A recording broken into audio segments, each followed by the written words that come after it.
High friends, welcome to Saanvi's kitchen. तर आज मी तुम्हाला चॉकलेट ग्रॅन्युला बार दाखवणार आहे. सुपर हेल्दी आणि सुपर टेस्टी लागतो. तर त्याचे तुम्ही इन्ग्रेडियंट्स नोट डाऊन करा.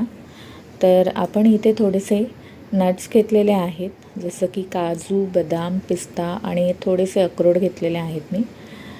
आणि ते आपल्याला ड्राय रोस्ट करून घ्यायचे आहेत. तर एक पॅन गरम करायला ठेवलेला, त्याच्यावरती आपल्याला हे नट्स जे आहेत हे ड्राय रोस्ट करून घ्यायचे आहेत.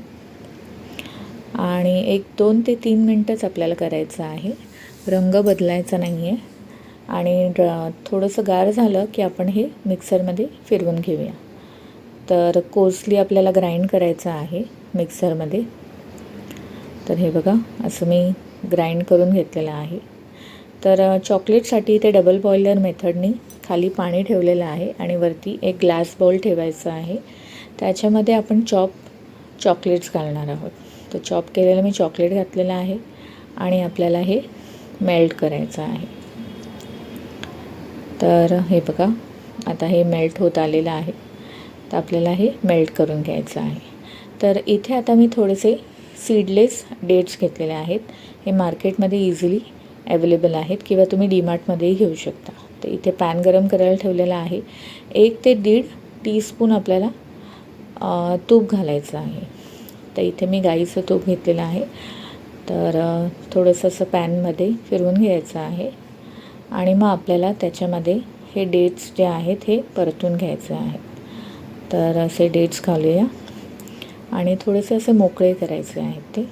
आणि मग आपल्याला थोडेसे हे परतून थोडेसे असं मॅश करायचं आहे. त्यानंतर याच्यामध्ये आपण केलेली ही ड्रायफ्रूट पावडर जी आहे ती घालायची आहे. म्हणजे हे ड्राय नट्स जे आहेत ते घालायचे आहेत आणि व्यवस्थित मिक्स करायचं आहे. थोडंसं तुम्हाला असं ड्राय वाटत असेल तर तुम्ही थोडंसं तूप घालू शकता आणि आपल्याला हे परतून घ्यायचं आहे. म्हणजे तुपाची क्वांटिटी तुम्ही तुमच्यावर आहे, थोडीशी आणखी घालू शकता याच्यामध्ये तुम्ही.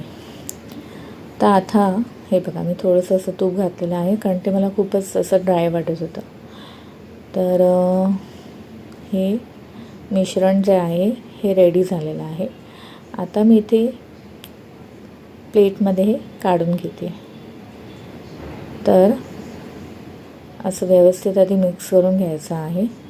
आणि ना, मी इथे एक केक टिन घेतलेला आहे किंवा तुम्ही थाळी किंवा प्लेट अशी घेऊ शकता. तर केक टिन जो आहे स्क्वेअरवाला टिन, त्याच्यामध्ये थोडंसं तूप घातलेलं आहे आणि तुम्ही व्यवस्थित ग्रीस करून घेणार आहे. हे बघा. आणि याच्यामध्ये आपण केलेलं जे मिश्रण आहे ड्रायफ्रूट आणि डेट्सचं, ते आपण याच्यामध्ये थापून घेऊया. तर असं स्पॅटुलाने आधी मी करत होते, तर थोडंसं ड्राय वाटलं, त्यामुळे मग मी हातानेच असं पसरवत होते, म्हणजे थापत होते असं. त्यामुळे व्यवस्थित ते सेट झालं. आणि आता याच्यावरती हे बघा, सगळ्या बाजूने असं थापायचं आहे, व्यवस्थित त्याला मिक्स करायचं आहे. आणि आता आपलं हे चॉकलेट जे आहे ते आपण ह्या मिश्रणावरती स्प्रेड करून घेऊया. तर संपूर्ण नट्सला मी हे असं चॉकलेट जे आहे हे स्प्रेड केलेलं आहे. तर आता हे चॉकलेट सेट होण्यासाठी आपल्याला फ्रीजमध्ये ठेवायचं आहे 1 तास साधारण. आणि नंतर मग आपल्याला कट करायचं आहे. तर इथे मी स्क्वेअर्समध्ये कट केलेला आहे हा ग्रॅन्युला बार आणि खूप टेस्टी लागतो. तर तुम्ही नक्की ट्राय करा आणि मुलांसाठी पण टिफिनमध्ये देऊ शकता. खूप हेल्दी आहे आणि ऑन द गो क्विकली तुम्ही पटकन खाऊन निघू शकता किंवा ट्रॅव्हलिंगमध्येही चालेल. तर नक्की ट्राय करा आणि होप तुम्हाला माझी रेसिपी आवडली असेल तर माझ्या चॅनलला सान्वीज किचन इंडियन अँड फ्युजनला सबस्क्राईब करा, लाईक करा आणि शेअर करा. तुम्ही बघा, सेट झाल्यावर किती छान दिसतं आहे आणि खूपच टेस्टी लागते. तर thank you for watching. See you soon. Bye bye.